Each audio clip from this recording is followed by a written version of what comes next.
嗨，大家好。之前在介绍和田机场时，我们看到了两架背着巨大圆盘的预警机空警500，而几乎就在相同的时间，中国的首架舰载预警机空警600也首飞成功了。正所谓无巧不成书。那么今天我们就来介绍一下中国的预警机，尤其是空警600以及它在世界所处的位置。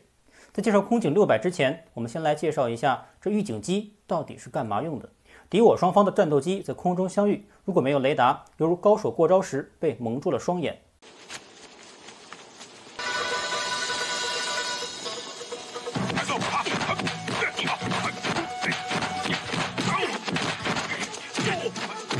这就是空中狗斗，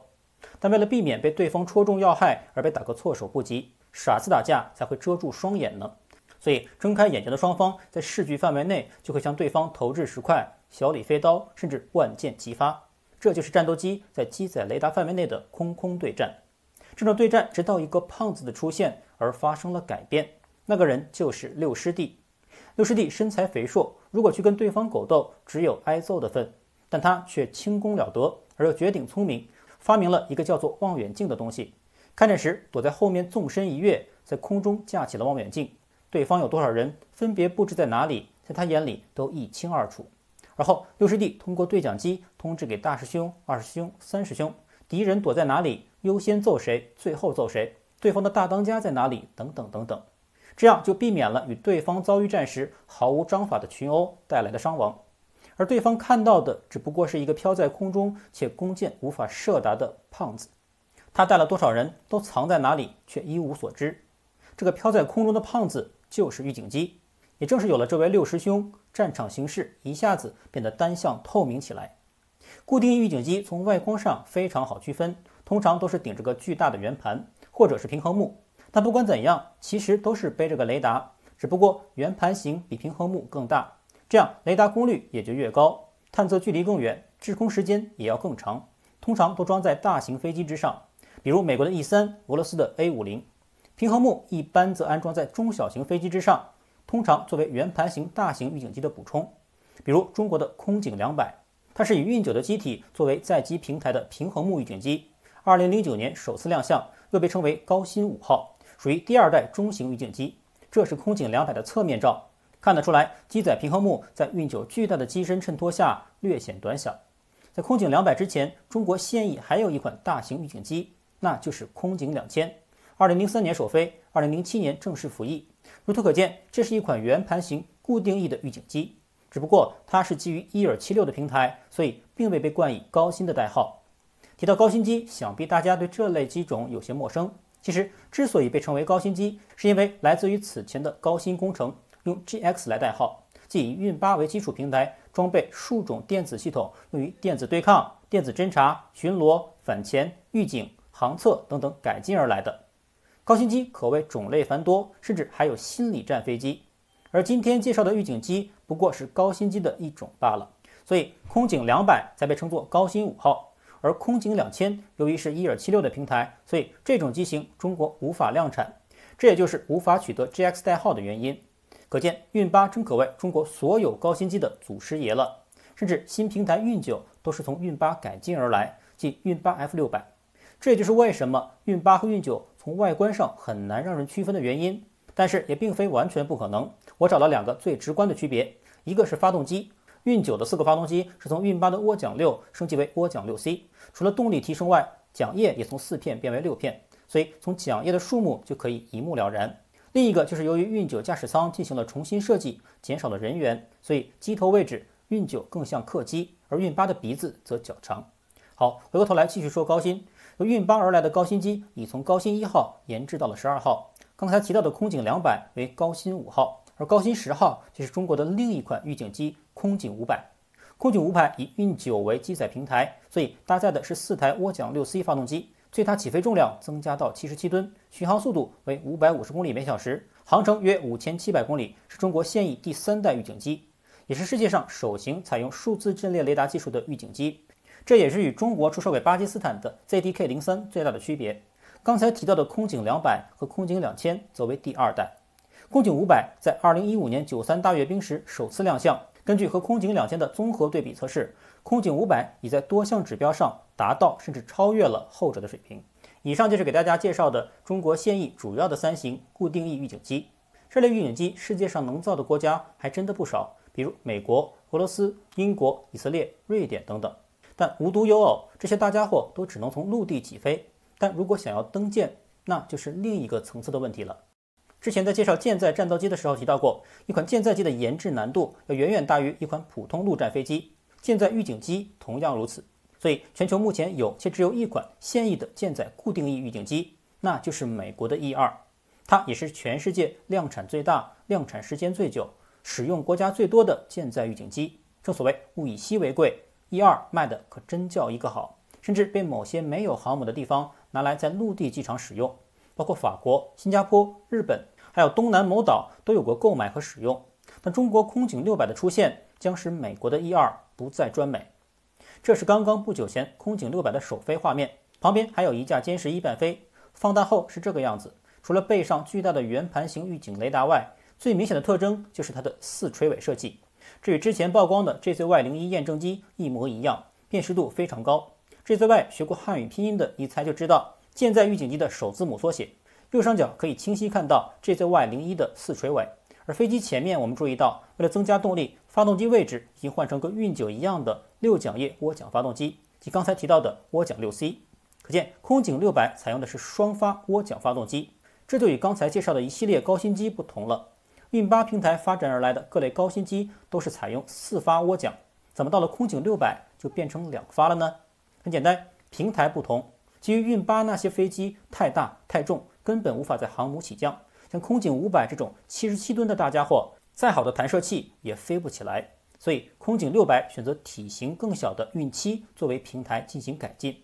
参考美国 E2 26吨的最大起飞重量，运7显然更为合适。运7是西飞在前苏联的安24运输机的基础上研制而来，采用双发设计。除了空警600之外，中国的新舟60支线客机也是从运7平台发展而来。这是陆地上的水泥航母模型，可以清晰看到这款预警机的4垂尾和可折叠机翼。空警600的首飞时间刚好与中国拥有电磁弹射的003号航母的研制进度保持一致，看起来是为其量身定做的。也真是，总不能003都出来了，中国还要用直升机来给航母预警吧？没错，现在中国的2艘航母辽宁舰和山东舰正是搭载直18来充当航母战斗群的预警机。但直升机有个缺陷，雷达不能放在头顶，只能放在肚子下面来不停地旋转，而且直升机只能算作一个悬在空中的雷达，无法成为指挥中枢。也就是说，不能像6师弟一样，既可以探测又能指挥。这有点类似于潜艇中探出一个长长的潜望镜去观察一样，即把望远镜架在空中，但运筹帷幄，指挥千军万马还是在下面。而且它的巡航速度、飞行高度、滞空时间和探测距离都比固定翼低得多。所以作为辽宁舰的标配直18，虽然具备了一定的预警功能，但距离美国的固定翼预警机 E2 差距可就不是一点半点了。人家在你看到对方前就已经发现了你，然后指挥自己的海军航空兵对你发起攻击，这样两个航母战斗群对战时，近视眼就只有挨揍的份了。除了直18之外，中国还有一款舰载预警直升机，就是从俄罗斯引进的卡31，这个就不多说了。预警直升机的局限性其实都大同小异，不过这架直升机由于采用特立独行的双旋翼共轴反转设计，这样就没有尾桨，更为短粗胖，占用空间就没那么大，所以还可以停在更小的驱逐舰和护卫舰上。那么未来的空警600能在辽宁舰和山东舰上滑跃起飞吗？这可就很难判断了，需要在陆地模拟的航母甲板上不停地试飞测试，才能得出准确结论。但个人认为，空警600虽然换装了涡桨 6C， 动力有所增加，但在不借助额外弹射能量的情况下，单靠自身动力从航母起飞难度极大，而即便能够起飞，也绝对做不到满油满载。所以未来可能的搭配方式是，空警600在半油甚至1/3油量的情况下，从001和002上起飞，再配合加油机完成空中加油后来执行预警任务。至于未来究竟如何，等到空警600服役的那一天，我们再来一起验证吧。好，介绍完以上几种预警机之后，接下来我就带大家去中国的西非看一看，看能否找到今天介绍的预警机。注意，接下来将是一场大飞机的盛宴。西安飞机工业集团简称西飞，坐落在陕西省西安市阎良区。我们来到阎良看一下西飞的机场，两条笔直的跑道非常明显。最左边停着几架飞机，这是轰6，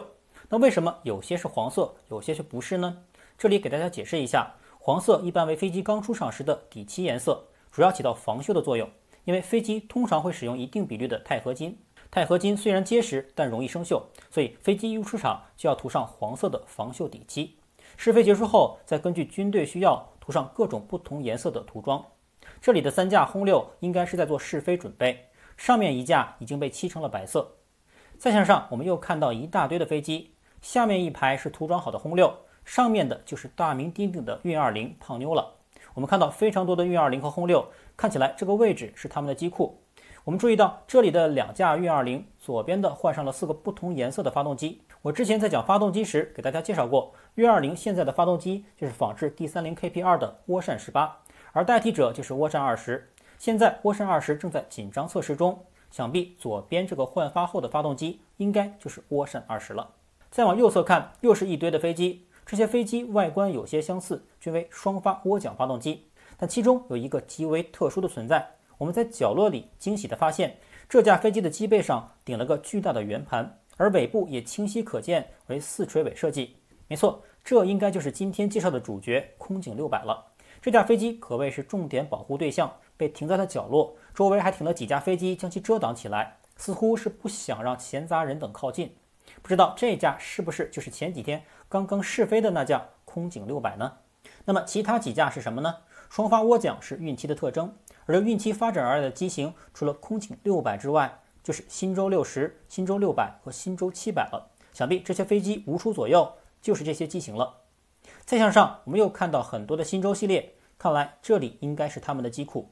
我们再向右看，发现这里还有一个停机坪，而其中一架飞机明显非常巨大，而它上面也顶了一个巨大的圆盘。你会发现这个圆盘的位置并不是在机翼根部的正上方，而是更靠向后侧尾翼，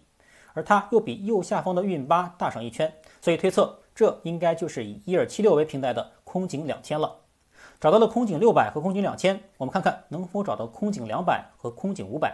我们向下看，这边停了几架歼11。我们还记得在空警600首飞时，有一架黄色涂装的歼11伴飞，想必应该就是这边的几架。下面看到几个巨大的汉字，质量第一，安全至上。最好西飞下次在写字时考虑一下上北下南。再往下面，我们发现竟然并排停了3架歼20和3架歼10。前几天还有新闻说歼20已经进驻新疆和田和浙江衢州，不知道现在这3架歼20是否还在这里。那么成飞研制的歼20为何会出现在西飞的试飞场呢？这个我们稍后再说。我们来到机场东侧，看到这里密密麻麻又停着一排飞机，这些飞机看起来以高新机为主。那么能找到空警200和空警500吗？我们将地图放大，可以清晰看到最上面这架机背上顶了一个大圆盘，而圆盘位置位于机翼根部的正上方，所以没错，这就是空警500。那么平衡木空警200在哪儿呢？其实远在天边，近在眼前，隔壁就是。本来这种俯视图要看清平衡木真的挺难，但大家注意这边的一个阴影，刚好就是这根平衡木，所以停在806位置的应该就是空警200了。这样今天介绍的4大预警机就都找到了。接下来我们再向东，看到一架运20和一架造型极为奇怪的飞机，这是什么鬼？一架飞机头上又套了一个带压翼的机头，难道是传说中的歼20放大版轰20吗？其实并不是。这是一架综合航电和雷达测试实验平台，也就是之前的769，机身为此前购买的图204。机头部分进行了大幅修改，用以安装歼20的各类传感器。769测试平台的改装思路有点类似于美国的 F-22和 F-35研制时使用的波音757、737空中航电测试平台的感觉。可以说，没有769就没有现在的歼20。这也就是为什么西飞的机场上停着3架歼20的原因了。由于时间关系，就不跟大家继续看地图了。感兴趣的朋友可以数一数，这个机场到底停了多少轰6、多少运20和多少预警机呢？最后再提一下的就是中国基于运20平台正在研制的空警3000，其目的当然就是为了取代基于伊尔76平台且无法量产的空警2000了。